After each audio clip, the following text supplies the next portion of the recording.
Welcome to Virtual Coffee with Dawn Rickabaugh, the Note Queen, where we talk about owner financing and notes. Financial solutions, one mom and pop to another. Okay, it is time. So welcome to Owner Financing and Notes conversation. This is Virtual Coffee, or in this case, virtual green tea morning. I don't know, coffee's sitting a little heavier these days, but I really appreciate you guys joining me this morning. It's always one of my favorite things that we get to do together, is just have this open forum sort of back and forth and sharing, and then getting inspired by what all you guys are doing. I mean, owner financing and notes has pretty much changed my life, and it's what I'm most passionate about for, gosh, a variety of levels, right? There's just it makes money, it creates wealth, it creates stability, it helps communities, it helps us unplug from a very fraudulent monetary system that we currently have.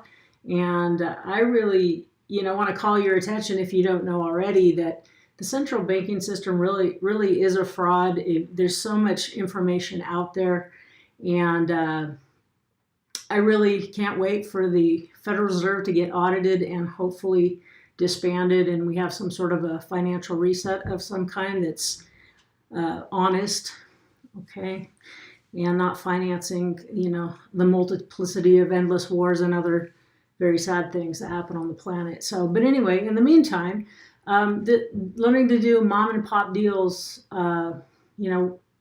just together, each other, without sending our money up the food chain to Washington and Wall Street. It's just kind of my way of going, okay, maybe I don't like what currently is, but what would I want to see? And I feel like it's a lot more of a whole system, which also means that you get to feel the pain a little bit more. So, like, for instance, when you're carrying paper for real people that have real lives, and you're not insulated and just getting some portfolio review, from an insurance company or your stockbroker or whatever. I mean, you're going to have some of your renters or your payers that, for instance, have been affected by the shutdown, right? So I have at least one mortgage payer. He's just in one of my little mobile homes. I carried paper for him.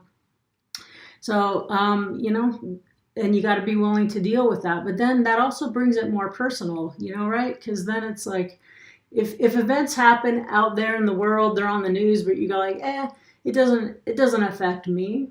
But then when you're really involved with each other, you really see how everything really does come back around, and that everything affects all of us one way or the other. It's just a lot more invisible with the current financial system that we have right now. And I guess that's sort of nice to be insulated in some regards, but I think it's better for us to actually be engaged with each other. And also, though, on the really super positive side, maybe some of your renters, some of your mortgage payers can't pay. But on the other side, when you have private investors that you're paying, usually they have a heartbeat, and they can work with you in a way that the larger institutions just really aren't set up to or have no interest in. And I'm just going to make sure I am for sure recording. Okay, this is the only one live event that I do. I do a monthly meetup. So if you're anywhere near the Carson City area, Reno, Tahoe area, please look us up. It's usually the last Tuesday of the month, and that is a really fun and growing venue. So I do that once a month. I do this call once a month, and then there's a live two-day event, Property Paper Summit, and that is the first Monday, Tuesday of October. And so if you're interested in this conversation and want to connect more, please consider that. It's a very intimate venue.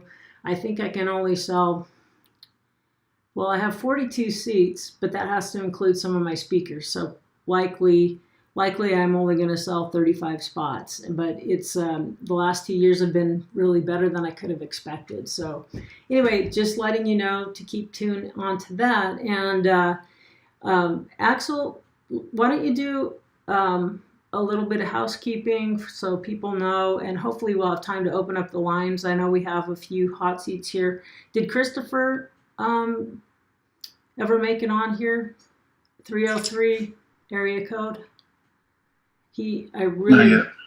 he's not I'm here. going to send him a reminder text. Yeah, because I really want to go over his deal. I think it'd be really, really excellent to Okay, share with I'll send him a everyone. So see if reminder. we can get him on here. But and then do a little your Housekeeping. thing, and then we'll go on. So I'll be monitoring the chat box, so feel free to chat in additional questions if you'd like to. Just chat them to support. You'll see Don's picture there, but it's me, support. And then as far as participating on the call, you can unmute yourself. If you hover over your screen, you'll see in the bottom left corner an unmute button. So if you want to chime in or join the conversation, you're welcome to do so. We do encourage that. And if you're on your phone, you can simply press *6, and that will also unmute you. To maintain call quality, if we are hearing noise in the background, I will give you a sec to mute yourself, and if you're not able to, I'll just do it for you, just to help call quality. And that's it. Welcome. Well, thank you very much. And I'm going to go ahead and unshare this for right this second. But anyway, oh, and I wanted to say I don't see everybody, but I know there's people. Hi, Rich. I can see Kathy's here, Patty, people that have been to the event. And I'm sorry if I can't see. Hey, Dave Kurtzman. Hi. He's going to be my co-host on my meetup and things. So anyway, for those of you who are returning, hi friends. It's always great to see you here. All right, so let's start with Nicole, because the people, I have a few sheets here. When people take the time to fill out these hot seat interest forms, I like to let's get at least to a couple of these that I think could have value for everyone. And but I really love hearing from you guys here that are live on the call too. So Nicole, do you have a mic? Hello, can you? Yeah, I have a mic. Can you hear me now? I can hear you. How are you?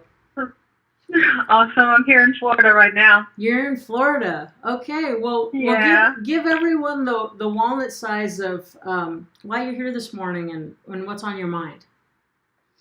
Well, at the time before they had the crash, I was a partner on Global One Lending. We were one of the first MLM, multi-level marketing lending, that there was at the time. I lived in California, in Sacramento. Uh-huh. And my mother told me, she said, baby, with all the loans that they're doing, she said, I live longer than you. She said, they're going to crash America again. They did it with savings and loans. She says, you need to start letting people know about these, liar loans, because they did it before. And I was ringing the bell early, but at the time, nobody wanted to listen because they were too busy making, lots and lots of money. But then when all hell broke loose, I had to find a solution. And I said, we have a fiduciary responsibility to find out a solution for everybody who is being thrown out of their houses. And going down that rabbit hole, I saw so much corruption. And I was so disheartened. I was heartbroken because we were doing everything we could to keep people in the houses. And the amount of pushback that we got back was more than what I could bear. So I had a stroke on Thanksgiving Day because I was trying to fight to keep people in their houses just for the holiday. Right. And it was really, really hard. And I didn't realize just the amount of police force and the district attorney that was coming against people simply just wanting loan modifications. I couldn't get it. Why? Well, why are you kicking these people out of their houses? And Global One Lending, my job was to sell the notes on the other end, so we could keep our pipeline clear so we could continue that machine. Mm-hmm. And so the one thing I was looking up, I saw that the banks could not own any properties against their charter to even say bank own. Mm-hmm. So I started going down the rabbit hole, and then there was a lot that I found, that was absolutely wrong. And because of the pushback that we got, some of it made the media. And that's when other people were calling me and let me know about the Federal Reserve, let me know about the monetization of who we are as people. And it just opened up my eyes to so much. But I wish I would have known then if we would have known to go after the notes and, with people who actually had money, it would have been so much easier. It would have been so much easier because we had so many people. I mean, out of our whole development, there were only 4 families that was left out of 86 homes. And it's like there was this disease that was spreading and they were shooting people who were giving you the cure. And I couldn't believe, yes, that's what it felt like. Yeah. And I couldn't believe it. I could not believe it. And so I lost all the houses that I had. I'm here in Florida right now, and I see that they had a hurricane that came through, and some people thought they were going to get paid by FEMA. It did not happen. With the government shutdown, it's really not happening. And then you have the insurance company that are kind of jerking people around on their properties. And I was like, wow, all we have to do is really go for the notes and then help these people get back in their homes. So there's a gentleman that has he's a private lender from China. And I said, okay, I need somebody with a heart. I'm just not going to open up the door to a shark. I don't want to do that. Lots of vacation homes where I'm here, where they still have the furniture in them. Mm-hmm. A lot of the female workers, because I have not timeshares, I do Airbnb down here and VROB, the short-term rentals. And for the holidays, some people's monies was cut off, but I still filled out all my houses. As long as I had floor, you could sleep. So I had up to 15 to 25 workers inside of my house, but they were showing me all these homes, that, are definitely of value because they're all beachfront properties. And the property out here is so much more, I would say, reasonable than what it would be in California. And I was like, wow, I really need help because I have some people who really just want to give me their houses because they're not even coming back. But it's a lot to handle because I want to go after the notes. Don't give me a house that's about to be foreclosed on. That's what I don't need. I really want to go after the notes for all of these homes. I do. Yeah, but it's kind of it's a lot to chew for me because there's so many of them. Yeah. Nicole, so these you're bringing up some really great points, and it's a lot. I mean, we could talk about this kind of thing for hours, right? So the system really is interesting. I mean, I ask people if you had a personal money printing machine in your house and you could print it out of thin air and then lend it out at interest, and then if they don't pay you back, you could take their real property. Do you think you could make a living? Well, absolutely. Right. So that's what the financial system is. They make money out of nothing. They lend it to us, and then if it doesn't get paid back, and it's a debt slave economy. Anyway, then they can seize the real assets. So that's a pretty good trick, right? It's just it's a really nice way of theft. Well, that's why they call it real estate, because they're going after your real estate on monies that they created. So you created a signature, and then they go after what they call is your estate because it's real. What they create is fake. So that's why they call it real estate, because it's a real estate. And that's under the tax law. So even with IRS, they said, well, you're not passing money, you just passing paper. The only person who comes up with valuable consideration are the people buying the houses, because they come up with money for closing and everything else. The banks don't even do that because they're just swapping paper. Gotcha. Yeah, it's really a big rabbit hole. And so what I want to get to in the next couple of minutes here is, okay, so you're going, I really want to go to the notes. And so you're like, and I just want to, let's pick one example if we can, because otherwise it's really abstract to say what's one example, because there's only so much that the private sector can usually do unless you have someone who's just a billionaire angel investor type. Yes. Right. So I have a billionaire. Yeah. So he's from China. Okay, if you've got that, then you have your angel investor that can refinance people. You've got to do it according to all the the guidelines and things like that. But if there's a particular question you have about the owner carry side of things or private financing, what would it be in the next couple minutes we could get to? I'm looking. How do I get to the asset managers of the bank? Because I have the title reports on all of the houses. You're just talking about. I don't know how to get the asset managers. Okay, so you're talking about buying non-performing paper then. You just want to buy all those notes so that you can modify them and keep people in their homes. Okay, so there are people, so there's conferences. I mean, that has been, even though for decades, the note business has been mainly owner carry paper, mom and pops carrying paper and then they're selling out. But ever since the big crash, 2008, 2009, the note business in a lot of people's minds, because of how much opportunity and press it's gotten, a lot of people think the note business is buying non-performing paper from banks. So there are lots of conferences, and so you should just start attending some of those. Now, that is not my forte, and so you're going to have to do some digging to go, to go to the conferences, to meet the people that have the relationships, and you're going to need to, obviously be able to buy in tranches at a time. So over there in Florida, I'm trying to think of, all I know is you need to do a little digging, but you're going to have to, usually you have to buy in large tranches from the asset managers, and there's a bidding process that I think most people that I know, I think there's one, I can't remember, is it Mountain View, or there's one big hedge fund or something that seems to get a ton of it, and then just the different groups who have, 1 million, 5 million, 10 million,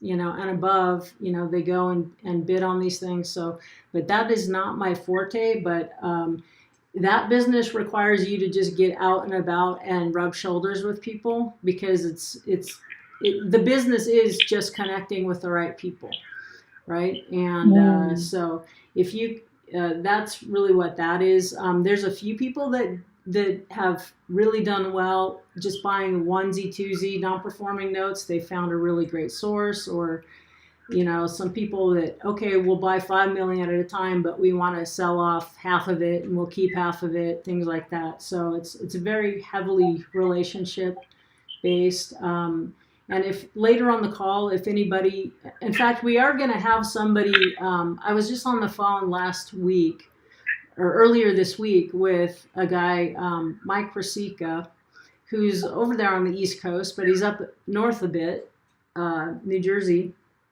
area. But he's actually done everything in real estate, from landlording, rehab and flipping, owner carry, private lending. Anyway, his landing place right now in his point in time is non-performing notes and non-performing seconds, but he has a very particular way that he plays the market. And I just found out yesterday, I'm delighted that he and his wife are going to be at the Property and Paper Summit this year in October. So they will bring a really interesting view to that. But the whole non-performing side is a way different game than this mom and pop owner financing, even though once you have the notes in your portfolio, I can tell that you have a lot of heart, that it is very mom and pop when it gets to that point. But so far, I haven't bought any institutional paper. So just take that for what it's worth. But I commend you for the red pilling that you've done with yourself. And it's just people really waking up and seeing what we have and then going, what do we want? And then just really. There are more people woke than sleep, I'm telling you. There are more people woke than sleep. Even when I go to different bookstores and I'm listening to people's conversations and I'm looking at what's going on in the atmosphere, more people know than not. Right, and there was some really, and I'm just going to throw this out because it's really weird, and if you call yourself the Note Queen, you can say a lot of weird things and people just take it in stride. But there's something called the Gesara law, GESARA. Really, really interesting things about what a potential global reset could look like. Including forgiving mortgage debt. If they would quit stealing trillions out of our budget. Well, there was a bill that was signed about that. I mean, the White House went in there. There was a bill that was signed during Bush administration, but they're having a hard time getting that push. Even though they said Donald was trying to get that push, but there's so much money in it because it feeds so many other different factions of the government that we don't see and don't know. So it's kind of hard to see that actually changing over because with all the gold and everything, according to Karen Hudis, Right. we owe them nothing. They owe us. Right. Yeah, I know. So we don't have the guns. They do. Yeah. Well, you're talking my language, but we kind of got to pull this back around a little bit. But thank you very much for coming on and sharing. And I would just encourage you to, start digging yourself into those non-performing conferences and rubbing shoulders with the people who are in the space and have the relationships. And if you want to come, like for instance, if you even just come to my event, you're gonna meet a couple of people. I hope Sabrina Allen from Main Street will be there as well. I'm not always sure of her schedule, but you'll get the real deal from that. But there's a lot of good things that would be a lot closer to you as well. So anyway, Nicole, thank you very much, and I wish you well, because it's this kind of these kind of conversations and wanting to make a difference from grassroots up that is really going to change things. So thank you very much. Thank you. All right, take care. Hey, Axel, anything in the middle chats or anything that we should address? Well, I just want to let you know, Mike is on the call. So if you want to, Mike who? Fantastic. Yeah. The Mike I was just talking about.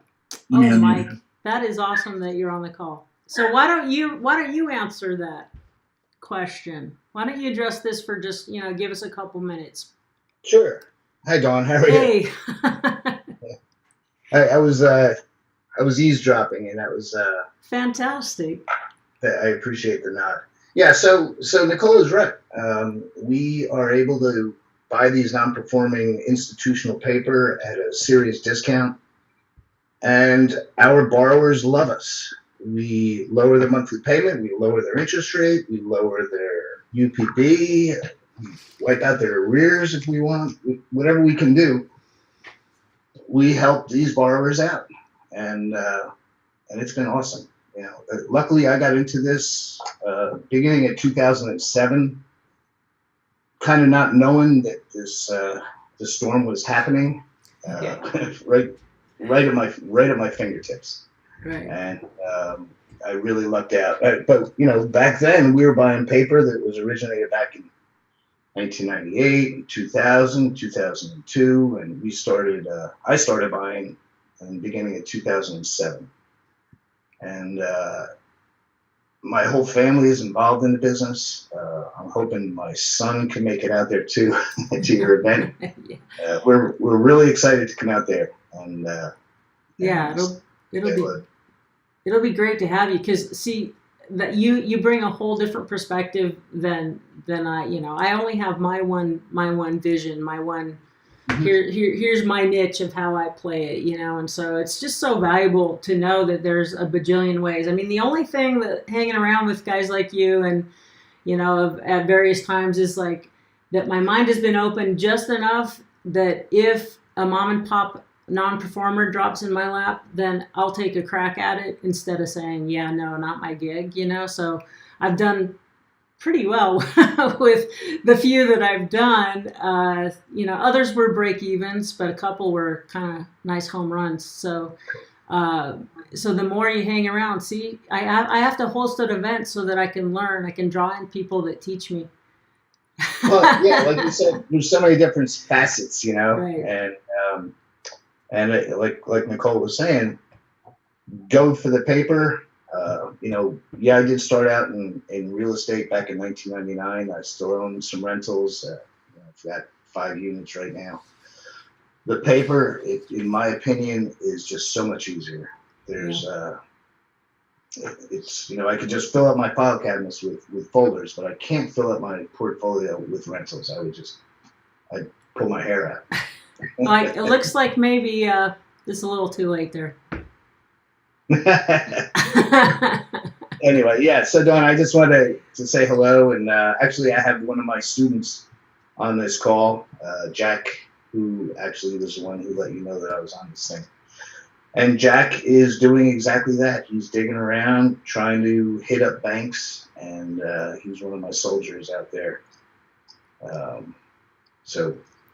Again, I look forward to seeing you in October, and keep up the good work. Hey, thanks so much, Mike. I really appreciate you making a cameo here. That was unexpected. Snuck on. I snuck on. All right. Thanks. Thank you so Thanks. much. Here. Okay. Anything else? Axel, did Christopher come on? Christopher has not jumped. He has not come on yet. Okay, darn it, because this was going to be great. But we have a lot of great things. So that just means I just want to flip to, does anyone have I could talk about stuff that's going on in my world, but who else has like just something right in front of them that they want to share, they want to chew over? Is there anyone on the call that has just some sort of hot potato that they want to address? Otherwise, I can just flip to saying, here's what's happened in my world this week. Well, this is Nicole again. I do have one deal that I'm trying to close, because I don't even know where to start. I have one scenario. Okay, so what deal is this? What kind of a scenario? Well, I have one house that's in Florida, of course. It's going into foreclosure. It was with a mom and pop, because out here it seems like a lot of loans are done through credit unions and a lot of mom and pop shops here, because you don't even have a lot of major banks. Like the Bank of America is hard to find, which is kind of hard to believe. But I have one house that I wanted to negotiate the note. It's going for the original was $162,000, and I said I think we can get this down to $70 because of the hurricane. It doesn't need a lot of work, but I know that it's just a dead asset for them. It was with Home Financial, which is a local bank, but when I looked at the Black Knight title report, it looks like they transferred it over to U.S. Bank. You can go to Realty Bid on that online, but even they can't find it in their system. So I'm trying to search for it through Fidelity Financial, somebody. But once I get to the asset manager, what kind of papers do I give them? I don't even know how to. Right. So when it comes to the institutional paper and tracking down the asset managers, that's not my thing. If it was an owner carryback or it was a private lender that's just a regular person, not an institution or a professional hard money lender type, it's pretty simple. Really the paperwork, the paperwork isn't complicated at all. It's just getting the connection, and what you're talking about can be pretty tough, and that's just not my area of expertise. But okay. But so it'd be better with the owner will carry. Well, what I'm saying is, if you have just a regular person who owns the mortgage and the note, right? Then you can approach just a real person. You're not like digging through layers of an institution to figure out who's the decision maker. And even then, sometimes they've got them packaged up into pools, and you can't buy them out sometimes. Okay, so. But anyway, right. So I don't know how to help you with that, but so that would be a question for someone else who's in that business, such as Mike, or there might be other people on the call. Is there anyone that wants to give Nicole any guidance, a name, an email? Probably one of you on here might have something you can offer. I give my number or no? Should I say my number right now or no? It's okay with me. I don't care. It's totally up to you. Okay, my number is area 717-885-7908. That's 717-885-7908. Okay. Anyone who has info for her, you guys can follow up with her. So, all right. Thank you so much, Nicole. Okay, thank you. Okay. Let's go. Okay, I just want to kind of switch to. Does anyone else want to unmute yourself or chat to Axel that you have a deal that you would love to work over? I have 3 questions that were chatted in, and I do have someone that emailed me directly. Okay, so let's address a couple of those. Let's start with Al Williamson. Hey, Al. He sent you a good chat. Okay. Do you recommend exchanges to purchase notes? And if so, give us some good examples of non-performing first or second note deals to buy. Okay, is that in Al's line? Is that yours? That's not Al's question, but good morning. Hey, good morning. I'm just lurking. Okay, is okay. Okay, it's good. Good now. All right, so exchanges, there's FCI exchange. I think there's a loan MLS. I'm sure there are other sort of exchanges, and I have heard, I don't buy off of exchanges. What I've heard is that you can find some deals that way, but you have to be willing to maybe evaluate a few hundred to get one that you really want. That's a really great value. So it's just a matter of how much time spent, and every note is different on everybody's profile is different, right? What's your objective? What's your net worth? What's your do you want a job or do you want passive income? There's all sorts of things, and some people want to buy the hairiest note that they can find, and others want to buy the safest note they can find. So I'm just going to give an example. You can see my calculator, right?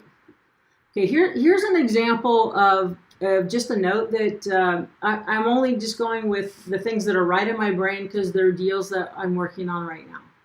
So this would be interesting because this was a note that we're putting together right now, and I talked about this at my meetup for anyone who was there. So sorry, it's going to be a little bit of a repeat, but we're just going to go through some numbers. So the purchase price, this is a California. Basically, it's a commercial raisin farm, and I think wine, grapes, grapevines, and raisins, and things like that. It just recently sold for in one of the areas in California that didn't burn last year, so that's good. But the sales price was 1.5 million, and the buyer put down 840,000. So I'm going to take the purchase price and I'm going to minus 840,000, and that gives us a loan amount of 660,000. So, and anyone who doesn't have noise in the background and wants to just open up their mic, please do, because I like hearing people and having sort of an open venue, just so long as the line stays clear. Now, I want to say the interest rate super good. Now, is that a great down payment or a great down payment, right? It's more than 50%. So even though this is kind of a non-conforming property, which would be collateral or the security for the note, not everyone is going to be wishing that they could own a raisin farm, but with this kind of down payment, unless something really, really strange happens, there's almost no way you'd ever end up with it, because even if you went to foreclosure, someone's going to bid this thing at the trustee sale, and you're really never going to own it. Plus, there's a 700 plus credit score on this buyer as well. So she put a lot down, more than 50%. She got a 3.5% interest rate, which is phenomenal. And the interesting thing about this, these were annual payments. So I'm going to have to switch my calculator here to one payment per year. And so it was one annual payment, 20 payments, fully amortized. So if it's fully amortized, that means zero goes over here in future value. So basically, this is approximately what the note looked like. And there was one payment left already. So we have 19 payments left. So here's the balance. The balance on the note is 636. And they were willing to take it. Now this seller, he wants to, I don't know why really. I mean, he carried because he wanted to reduce some of the capital gains, but he got his down payment last year. He wants to sell. Now it turns out just a 5-year partial. So he only wants to sell the next 5 years. And because of this type of collateral, I've got people that will gladly take this out at a 7 and 8% yield, for a passive income. So let's just say 8. I'm going to put this at 8. That's what the investor wants. And so for the right to receive 5 annual payments of 46,000 and change, my investor would be willing to pay 185,000, and that works out to an 8% yield. So that's a deal. We're right in the middle. You can see if I check the amortization, you can see over time that 185 will turn into more.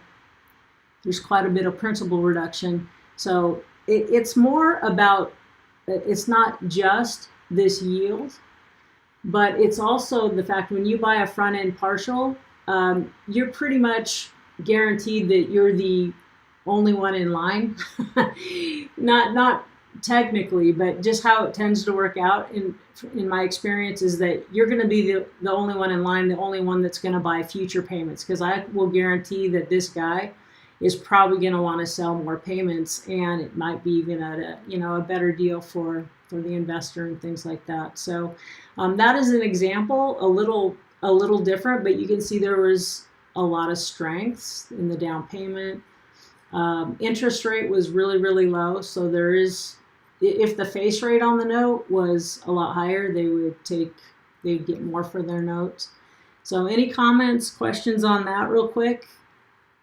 And I want to go back to like a more normal kind of thing, just a regular example. So now I went back to 12 payments per year. And this is a super quick one because I just closed on this yesterday. Yeah, it recorded yesterday. So a year ago, there was a property that was just about 20 miles east of me, this little 3-acre ranch, and I kind of fell in love with it. And to give her price, I said, you're going to need to carry for me, because the price I wanted, the cash price I wanted to pay was somewhere between 150 and 200,000.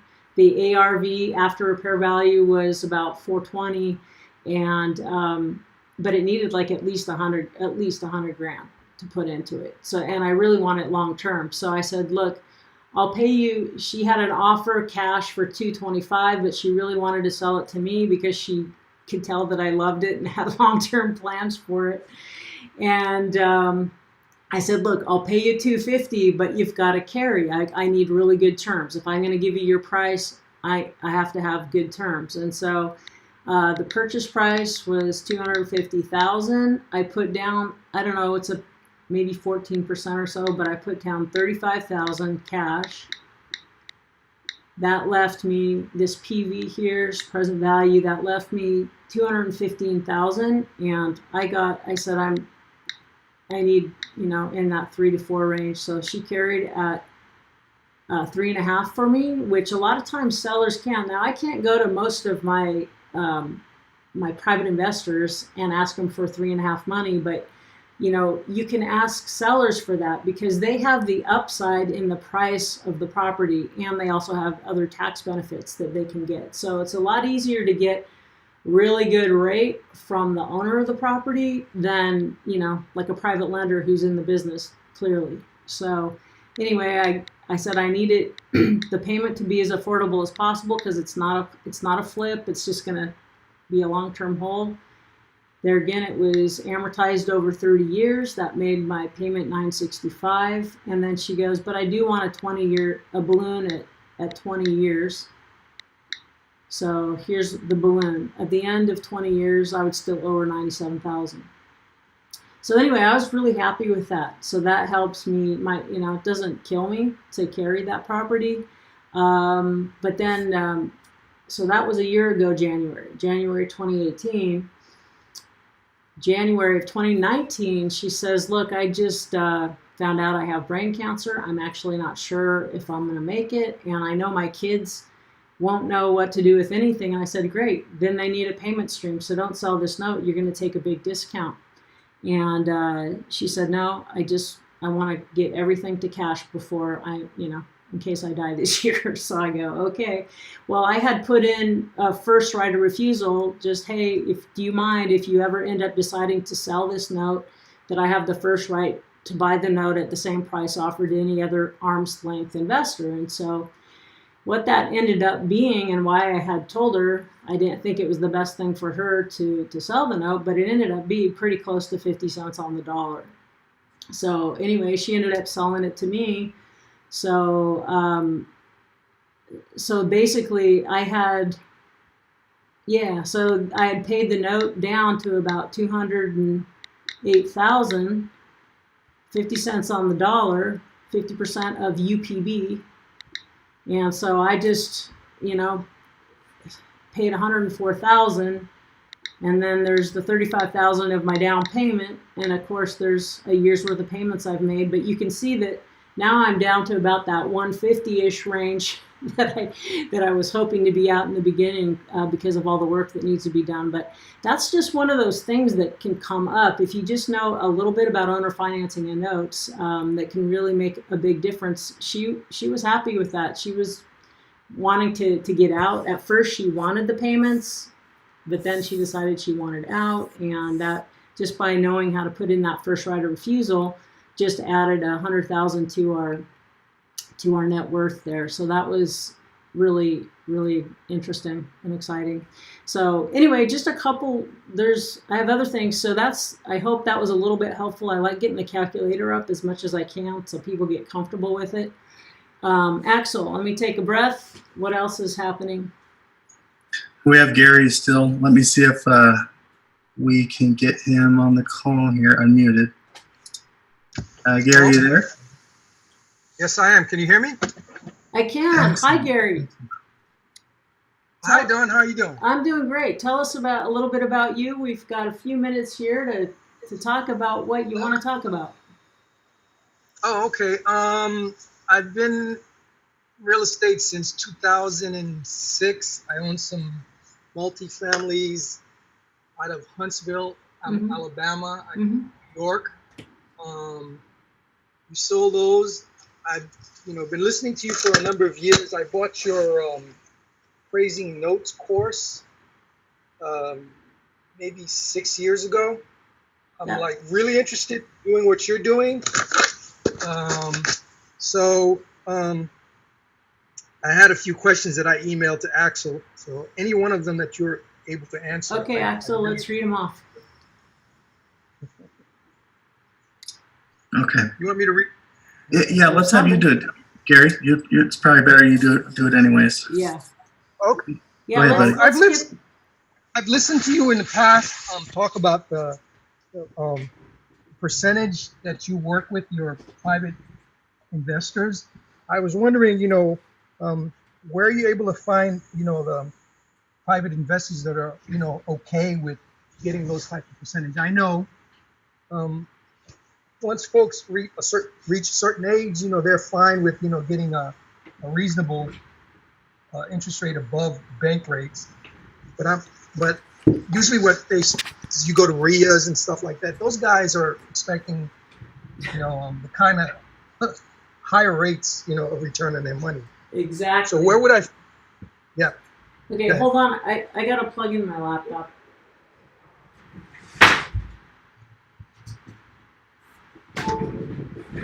About ready to lose juice there. Yeah, so when you're buying owner carry, I just gave an example where people that are carrying on their own properties, that's my best place of getting capital.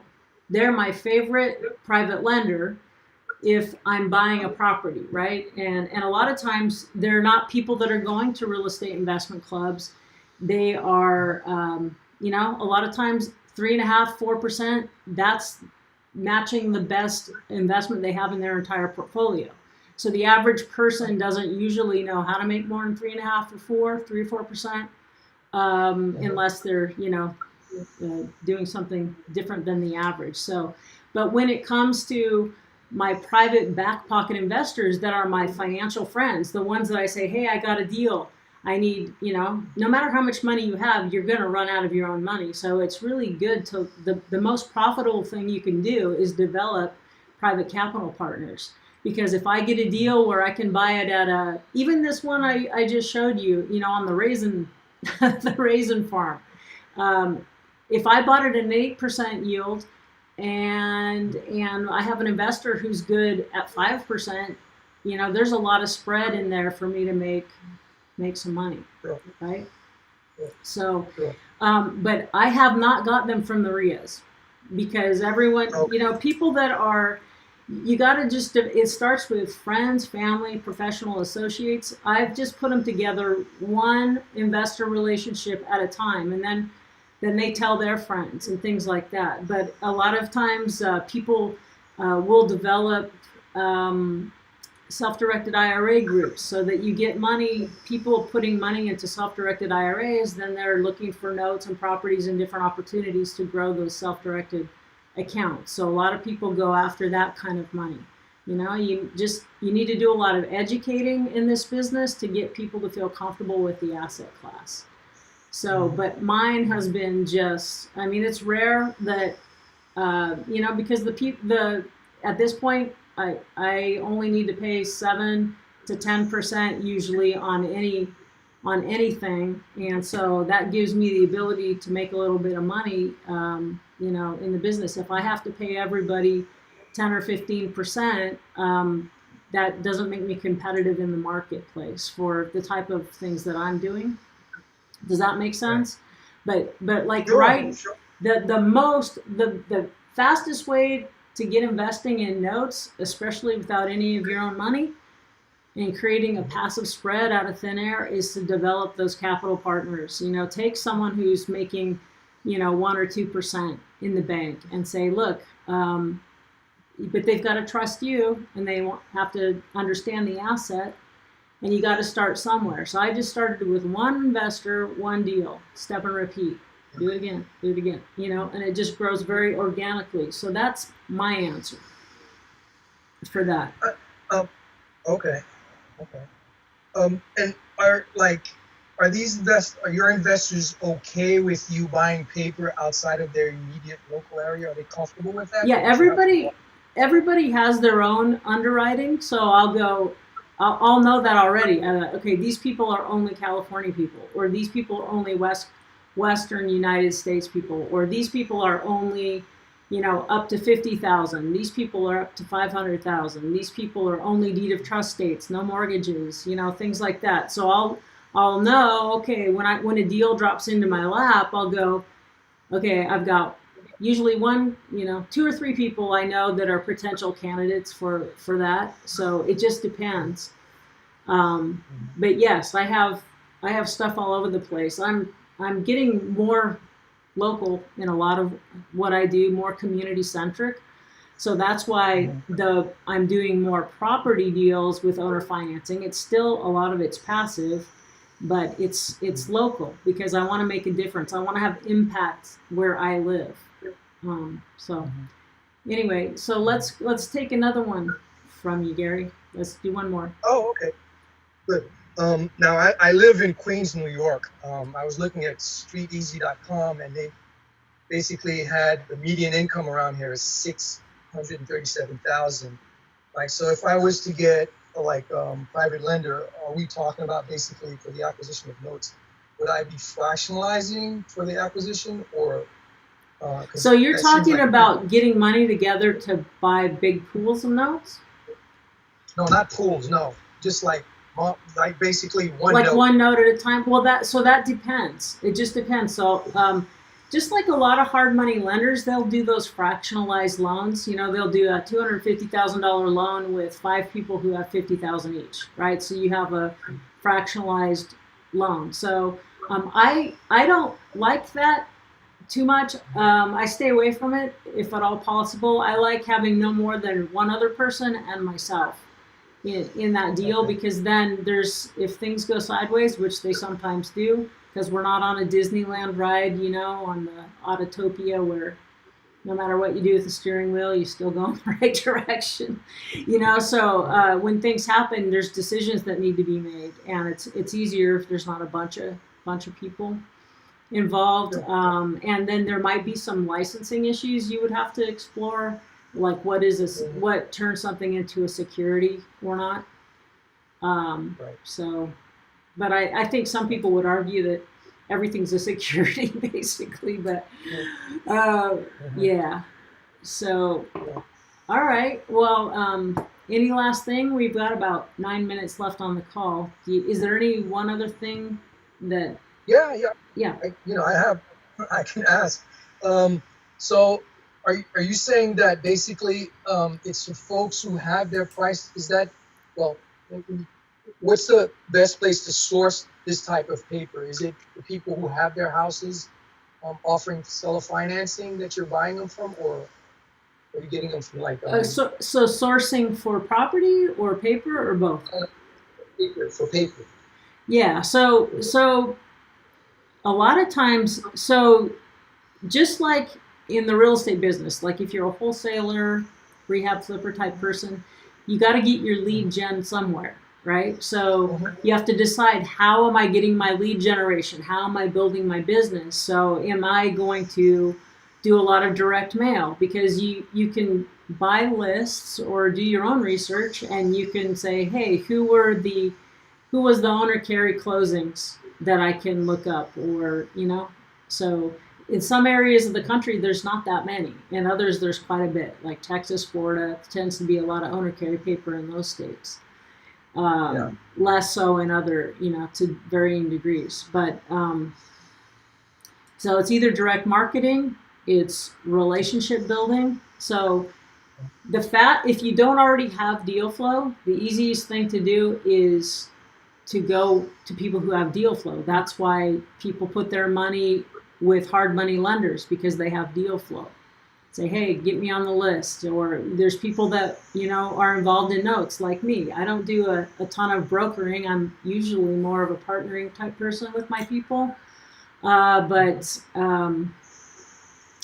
there's people who will broker off notes. So it's just about you got to create relationships, just like with any business. You got to have your lead gen. In my case, I've done very little direct marketing, but there again, I'm a very mom and pop, small family operated investment company. I don't need a ginormous deal flow to do well for us, right? And plus, I can't even handle it anyhow, right? So I'm fine. And so what I have done over the years is position myself in a way that people bring me deals, right? So the people that are out there hustling from direct mail, hustling from Craigslist, or they're really, really good at SEO, and getting leads in through a website, and they're good on the phone, and they're good at, negotiating, then, a lot of times I just get people that bring deals to me, and there's a few that just drop in just because I'm doing things like this, right? I'm out there and I'm sharing information. So, a reasonable deal flow comes across my desk that way.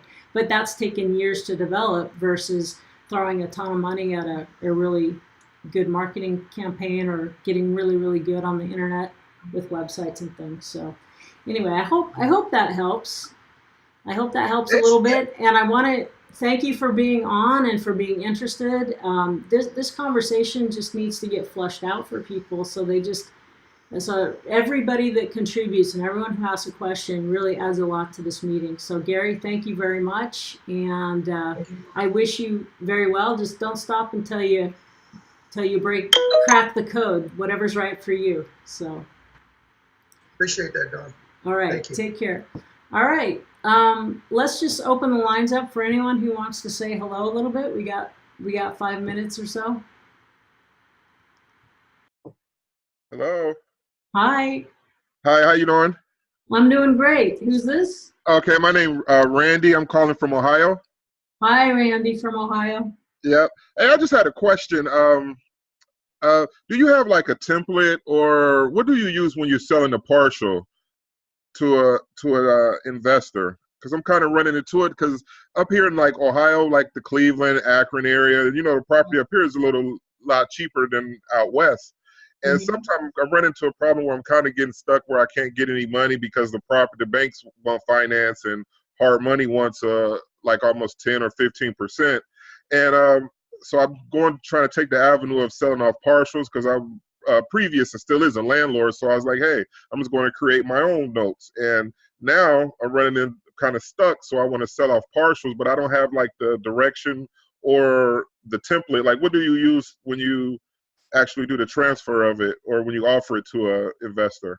Yeah, so when I'm selling a partial, so to speak, to one of my back pocket investors, one of my financial friends, right? So we have a established relationship. So this is only just one way to do it, right? So but there's usually some sort of, whether it's a 2-page or 10-page partial purchase agreement. And I sell off a front-end partial or a partial payment stream. But I assign, if I was selling off a partial that I have in portfolio, I'm Okay. collecting the payments on the note, let's say, right? Let's Yep. say I'm getting in $1,000 a month, and I would like to, I would like to get some of my money back. Okay, Yep. so That's just where I'm at. right, so let's just make up a number, and since the calculator's up right now, let's Okay. just use it, right? So let's just say that I had a $100,000 note, and let's say the face rate on the note was 5%. Let's just call it was amortized over 15 years, fully amortized, which means there's no future value, and I'm going to solve for payment. Okay, so let's just say that's the payment coming in. Probably if I bought this, I probably, at least minimum, that was what I paid for it. Okay, so I paid 73. That would be the most, depending on the value of the collateral. This is just, Yeah. Yeah. this is just for entertainment purposes. Don't go off of these, right? Yeah. Yeah. No Queen. This is no Queen Entertainment Hour. All right. Right? And so then I've got someone who, and let's just say I want to keep them a little safer. So let's say I don't want to bring them in all the way or whatever, but I need some of my seed capital back out. Let's just say I want to sell them. I'm going to bring them in at 60,000. So you can see I only have to leave about 14,000 of my own money left in it. Yep. Yep. And let's say, now this is where it differs. Let's say it's one of my 7% people. Let's just see what happens. How many of the payments would I need to sell them? Okay, they would need 100 payments or 101, however you want to structure it, right? So we'll just say 101, and there's 80 payments left on the back side, right? So basically, I would assign them the whole note. So they're in first position, and with an agreement, there are templates and things like that I've used, but a lot of times I don't like to share mine in a way because you're in a different state. Yeah. I'm just making my stuff up with the people already that are in my network, right? But you just say, here's the agreement. If it pays off early, you have 2 amortization schedules that shows,